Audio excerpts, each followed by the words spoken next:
Hello, I'm Dr. Saul Wahba, a clinical psychologist at the NYU Child Study Center. Today, we're going to be talking about some of the parent strategies to help your kids who are transitioning to middle school and high school. We're going to go over some of the executive functioning skills and organizational skills that can be helpful. So we're going to get into our overview and let's get started. First, we're going to talk a little bit about ADHD, attention deficit hyperactivity disorder. I'm also going to talk a bit about some of the executive functioning disorders. We're going to talk a bit about how these conditions can affect a kid's organizational skills and then impact their ability to complete their academic work and how that might relate to some family conflict as well. And then we're going to spend some time talking about where parents and teachers fit in. Right? What are some of the strategies that you can be implementing to support your kids as they transition to these next stages of their academic careers? So first off, with regards to executive functioning and organizational skills, it's important to discuss ADHD, and again, attention deficit hyperactivity disorder. We understand ADHD is really a disorder of the executive functions. Most of the time when we see kids, at least in our office, that present with organizational skills deficits or executive functioning concerns, they will present with a diagnosis of ADHD. So it's important that we understand what that is. Here we have the DSM-5 diagnostic criteria for ADHD. There are three types. There's the predominantly inattentive type, the predominantly hyperactive, that should say impulsive, hyperactive impulsive type, and then there's a combined type where we see symptoms from both types. On the predominantly inattentive side, we see that the students have trouble making careless mistakes. They make poor attention to detail. There's difficulty sustaining attention. They don't seem to listen when spoken to directly. They have trouble following through on instructions. They have trouble with their organizational skills, organizing their materials and time. They'll often avoid tasks that require sustained mental effort, such as homework or studying. They'll lose things that are necessary for their tasks. They get easily distracted, and they could be forgetful in their daily activities. That's on the predominantly inattentive side. On the hyperactive impulsive side, that's what it should say, we see that the students may struggle with being very fidgety. They may leave their seat, they run around, they have this inner restlessness, trouble engaging in leisure activities quietly, they're on the go, they talk a lot, they blurt out answers, they have trouble waiting their turn.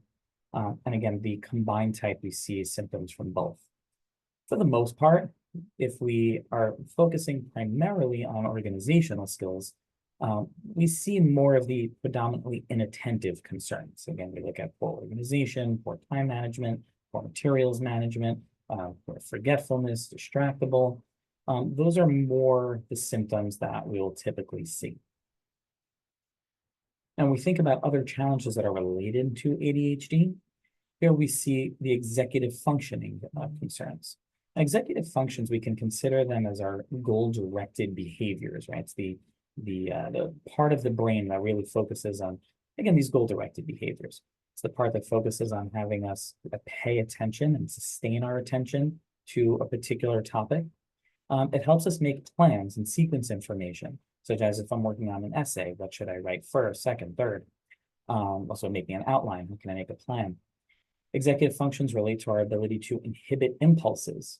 So if I come home from school and I want to just watch TV, but I also know I have homework to do, can I inhibit the impulse to watch TV versus get my homework done and then watch TV later? It's also related to the idea of mental flexibility, being comfortable shifting between different tasks, different topics.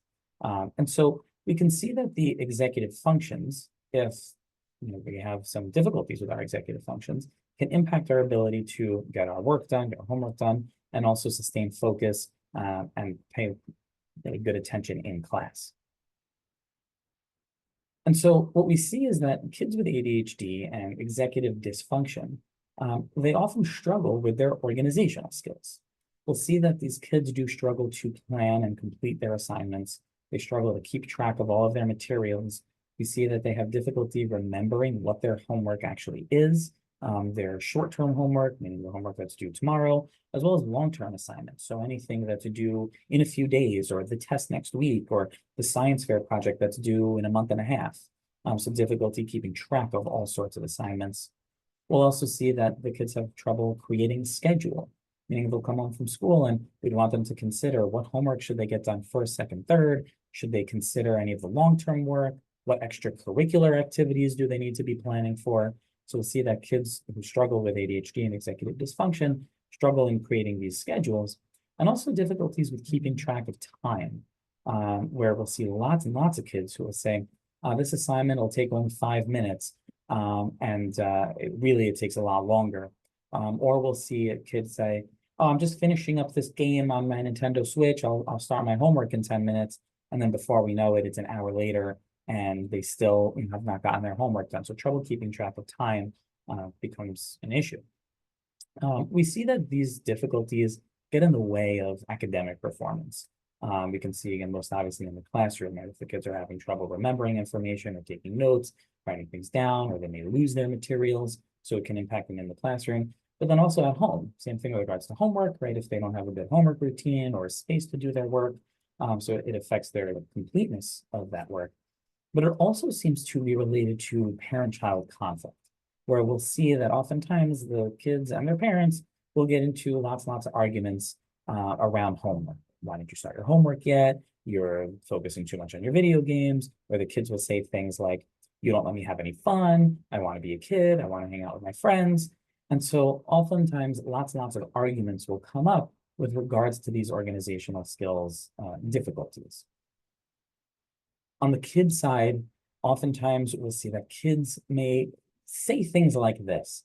When they realize that they're struggling with organization, they may say, my what is due when and where is it? It's like they don't even know what the work is, where to find it, and they really struggle in this way. We'll also see this where, and turns around, kids who struggle with organization have difficulty keeping track of their materials, right? Their papers, their pencils, their books, all sorts of things.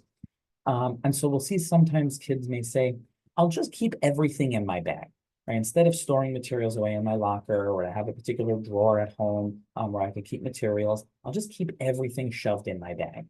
And so at least then the kids know it's in here somewhere, right? I have it somewhere, it's in here, but we have difficulty finding it, right? All of these things are kind of just turned over, papers flying everywhere, they're shoved in the bottom of the bag, they're crumpled, and it makes it difficult to actually find the material. So while it might initially seem like a good strategy for some kids to just store everything in their backpacks, oftentimes it's not that great because we can lose track of materials even that way. This is another thought process that happens for kids with who struggle with their executive functions. We'll see kids say something like, relax, I've got plenty of time. I don't have to worry about this now. I'll do it later. This will take 5 minutes. That's it. And then after a while, they'll realize, oh no, they don't have that time anymore. And they'll say things like, oh no, I don't have time to get this done. What happened all this time? So the kids themselves can recognize that they struggle with their organizational skills, especially right in retrospect. We'll see that the kids who might say things like, this is a 5-minute assignment, I could get it done later. And then when later comes and it takes them 30 minutes, an hour, sometimes even longer, then they'll start to complain about how, where'd all this time go? And then sometimes even get upset with the parents for not making them get the work done in the first place, even though they may have been arguing with the parents to get started several hours earlier. So again, this really speaks to the fact that these issues exist and the kids know that they exist, and it does contribute to a fair amount of difficulties between the parent and child relationship. With regards to this developmental course of OTMP deficits, and by that we mean organization, time management, planning, so basically a number of these organizational skills that we've been referencing, we see that they compound over time. And we see that really by 3rd grade, the kids do need to have these skills. The kids start to learn how to be able to write down their homework. They have to be able to keep track of the materials. They have to be able to plan and study. If the workload starts to increase a fair bit in 3rd grade, so that by the time the kids get to middle school, many of the teachers are already expecting them to have the skills, pretty solid skills, even more so in high school. And so if the kids don't have these skills, right, if they haven't learned these organizational skill strategies, they haven't been reviewing them, planning them, practicing with them, then they get to these higher levels of education. And we see that they struggle even more, right? So they'll struggle with completing their work, paying attention in school. And so we see that that can contribute in the long term to issues like failures in school, disengagement from school, increased dropout rates, diminished years of schooling. So again, like dropping out, and poor work performance or low effort. We'll see kids maybe just try to rush through the material just to be able to hang out with friends or play games and not really take the time to organize themselves in the most efficient way, which comes back to hurt them later in their academic career. So we see that it's important to learn these organizational skills early. Now, when we see some of the characteristic organizational skills difficulties that kids have, we categorize them in the following. You'll see that kids, again, will misplace or lose materials, not just schoolwork, but also stuff for their extracurriculars. Usually it's a sports bag if they have basketball practice and they have their clothes or whatever else they need to bring with them. We'll see kids lose track of that. They don't have a good approach to store their materials. Sometimes they'll just shove things in the backpack, which, as we said before, seems to really get in their way after a while. We'll see kids forget about assignments or tests or when they're due. Kids may show up to school and the teacher starts passing out a test and they say, oh my gosh, I didn't realize that there was a test, I didn't study. So that tends to create issues as well. We'll see students forget to bring materials home that they'll need. Nowadays, with more Google Classroom and Schoology and other platforms for students completing their work online, this is less of an issue, but it still exists.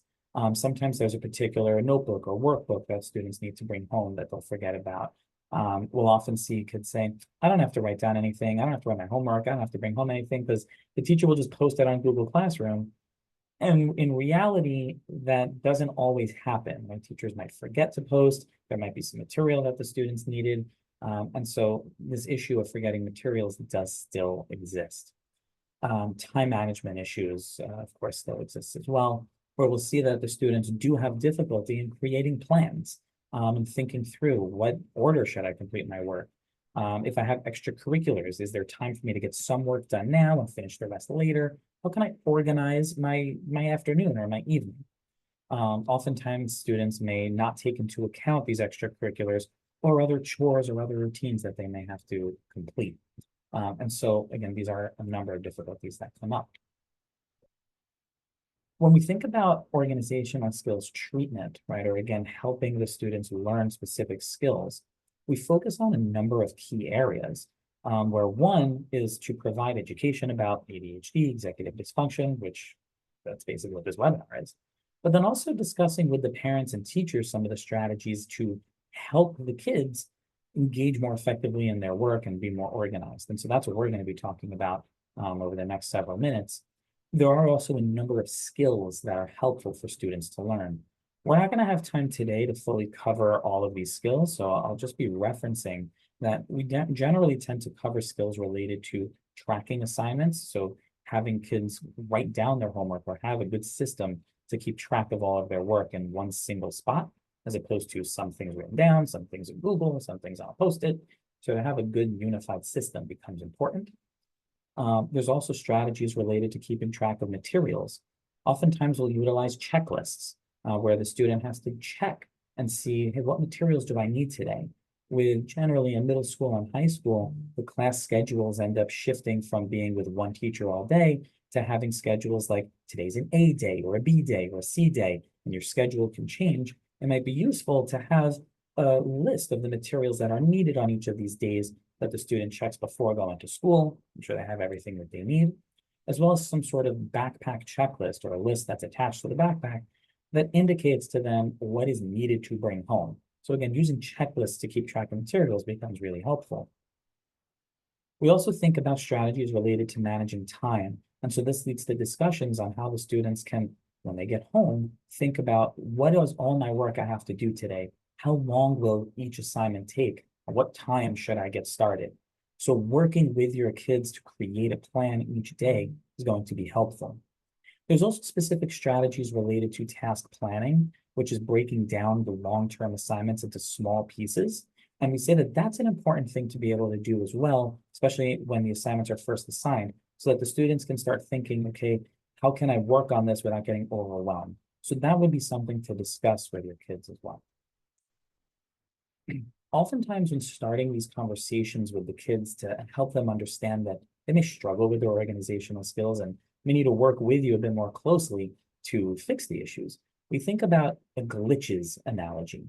We find that many times kids generally tend to gravitate towards this analogy, and so I'll explain it. We tell the kids that, it's not them. It's not a core issue in, make up a kid's name, in Joseph. It's not a core issue in Joseph that he has trouble with keeping track of materials. Rather, it's the go ahead, lose it glitch. It's a little glitch. It's a little glitch in our brain, very similar to computers, that they glitch every now and then. Computers doesn't mean we throw out the computer, just like we don't throw out the kid. We say there's a glitch. The glitch is telling you to not put your stuff away. And so we have to be able to come up with a plan to beat back this glitch. We say the same thing about a glitch called the go ahead, forget it glitch, where the glitch tells us you don't have to write things down. You don't have to write down your homework. You'll just remember everything. And so we tell the kids, when you start thinking that way, that's the glitch. And we have to make sure we extra write it down and have a good plan for keeping track of our work. Same thing for the time bandit. This is the one that tells kids, oh, this will take 5 minutes. You'll get it done later.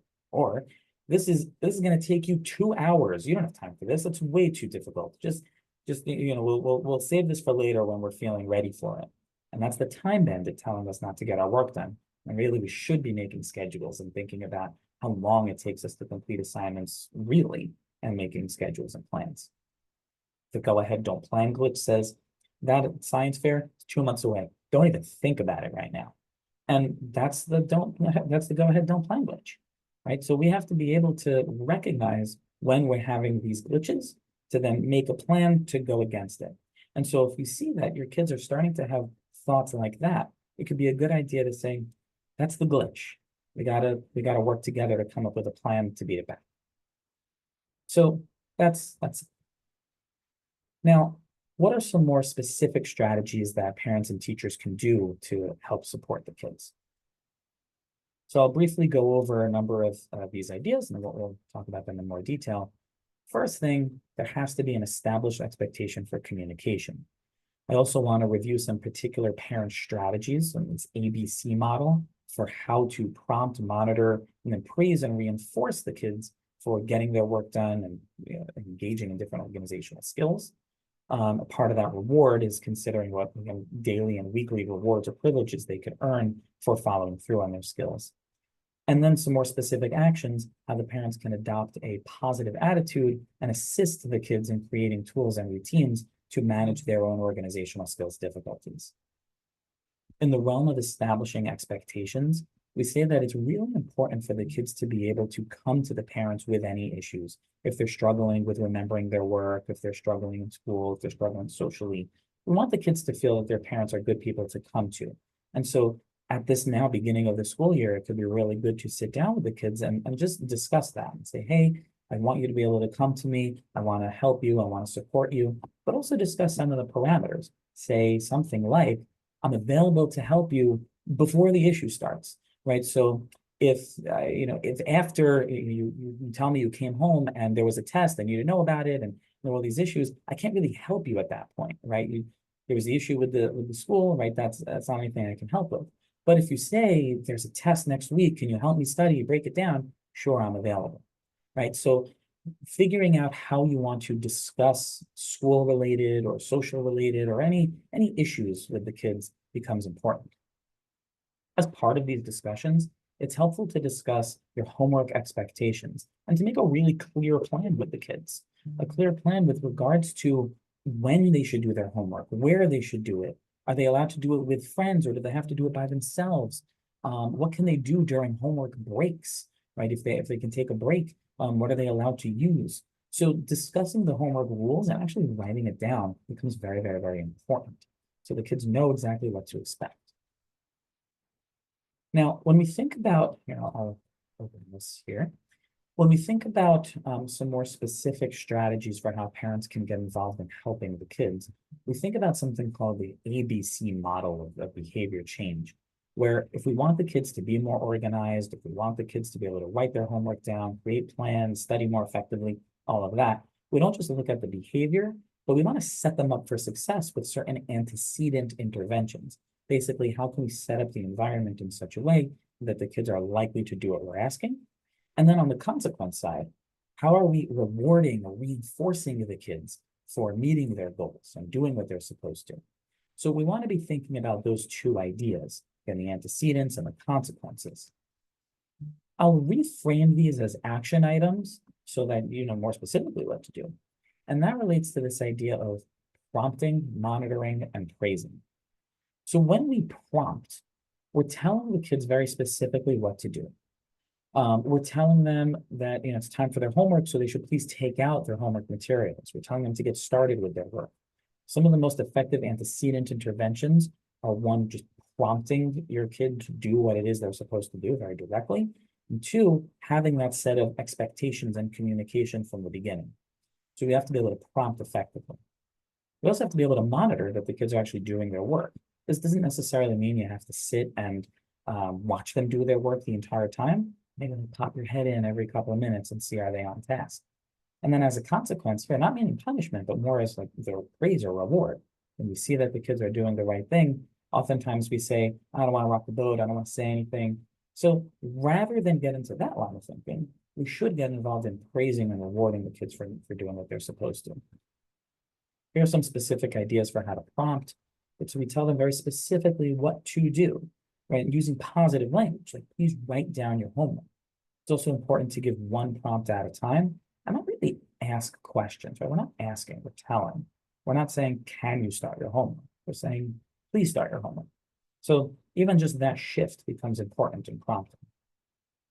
Again, with monitoring, we have to have a way to observe that they actually did the work or are actively doing the work.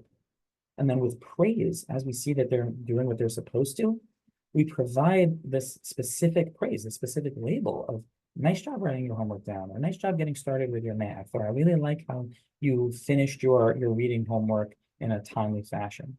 And so praising when the kids are doing what they're supposed to. With regards to rewards, the general recommendation is we want to have a way to reinforce the kids each day and throughout the week, right, to keep them engaged in all their work.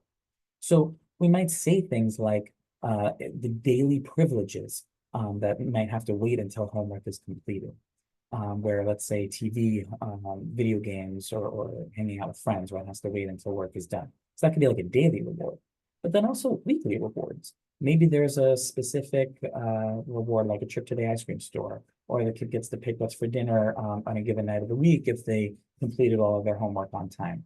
So again, discuss with your kids what kind of daily privileges may need to wait until work is done, but then also the weekly rewards that they can earn for staying on task throughout the week. And finally, I want to just highlight these two main ideas.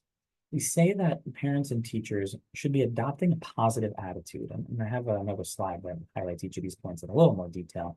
But basically, we want to pay attention to the positives. Oftentimes, the conflict that exists between the parent, teachers, and kids relate to us saying things like, you should know better, what's wrong with you, why didn't you do your work? And so that's very demoralizing. We want to be able to have more of a positive attitude because that's going to motivate the kids to stay on task. So praising them for engaging in their work, telling them that you're available to help, please seek out assistance, right? So those positive attitudes can be really helpful. And then the part two is sitting down with them in advance and working on some routines. Again, the different areas of tracking assignments, managing materials, managing their schedules. Sit down with them and ask, how would you like to figure this out? Let's create a plan that we can all agree on together. Here again, with regards to adopting a positive attitude, again, we see that kids are motivated to learn if they see that challenges are issues they can overcome as opposed to core issues in themselves. That's where the glitches analogy comes in. And here again, we see some of these statements that relate to, that can decrease our motivation. We should know better, I understand what's so hard, right? So that makes a kid want to disengage. But when we say, hey, this is tough, but we can get through this, right? You're great at taking on challenges. Let's see if we can come up with a plan together. That helps motivate a kid. It motivates them to say, I'm going to try. I'm going to try to figure this out, and I'm willing to give it a shot. And then once they have that line of thinking, we can then sit down with them to say, okay, let's create a set of routines. Maybe you'll go through a typical school day and say, hey, what strategies are needed in the morning, right? What do you have to check in the morning before going to school? Like, let's check your backpack, make sure everything is packed. You have your lunch. So that would be important. And then strategies during the school day. How are you going to write down your homework? How are you going to make sure you put the materials you need to bring home into your backpack? Right. So going through that. And then at home, what's your homework routine? Where are you going to do it? What are the rules around homework? So again, discussing with them what those rules and routines can be. And that's really what this slide shows. Right? So again, strategies for the morning, that's helping them get ready, helping them with the list for packing up what they need. And then during school, what can they do to write down their homework, keep track of their materials, and then again at home, discuss with them what their homework routines should be, how are they going to put away their materials afterwards, what other activities do they need to be considering, and the name of the game here is really communication. Sit down with your kids and again, try to go through their day, make motivating statements to help them stay engaged and work with them on some of the skills. Oftentimes we find that especially when kids come into the office, it's not the fact that I have all the magic answers and if they just follow my way, everything will be perfect. Oftentimes we want to hear from the kids. What would you want to do? What's going to work well with you? And let's troubleshoot just to make sure that this system works. So adopting an attitude like that will really help. I'll pause here and see if there's any questions. I'm happy to answer anything for the next couple of minutes. Thanks for listening.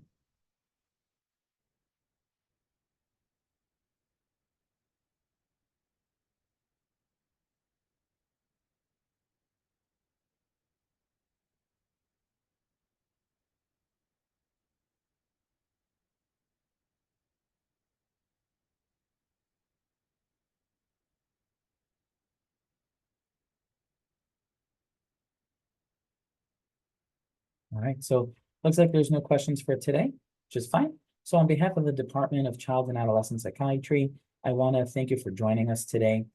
You can find a full list of our upcoming webinars as well as recordings of previous webinars at nyulangone.org/CSC webinars.